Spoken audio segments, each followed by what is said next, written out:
విషయం డిమాండ్ చేస్తుండా. నువ్వు నా మీద ఆరోపణలు చేశావు, నేను నీ మీద ఆరోపణలు చేస్తున్నా. నిన్ననే నేను ఎందుకు ఆరోపణలు చేశానంటే ముత్తుకూరు దగ్గరికి వెళ్ళినప్పుడు ట్రాక్టర్లు పోతుంటే కనుక్కొని రా అని చెప్పాం. ఎక్కడ తోలుతున్నారని చెప్పి ఎక్కడికైనా తోలుతామన్నారు. నువ్వేం చెప్తున్నావు? శ్మశానాలకు తోలుతున్నారు, ఇళ్లకు తోలుతున్నారు. ఏమి శ్మశానాలకు ఇళ్లకు దోసుకుంటుంటే నువ్వు దానికి సంబంధించినటువంటి ఏం అనుమతులు అవసరం లేదా? అనుమతులు తీసుకోవా?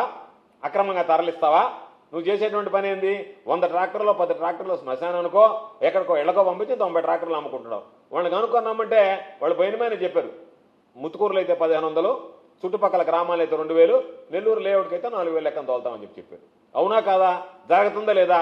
దానికి ముత్తుకూరు చెరువులో ఎత్తారు, అక్కడ ఉన్నటువంటి ఎర్రగొండ చెరువులో ఎత్తారు, గొలగముడి చెరువులో ఎత్తారు. ఎక్కడ పడితే అక్కడ ఎత్తుతా ఉంటే ఈ దరిద్రానికి చెరువులు అన్యాయం అయిపోతున్నాయని చెప్తే దాని మీద వచ్చి వాళ్ళు తిన్నారు వీళ్ళు తిన్నారని చెప్పి నీలాగా నికృష్టుడు నీచుడు డబ్బులు తిన్నటువంటి వాడు సర్వేపల్లి చరిత్రలో ఎవడన్నా ఉన్నాడా?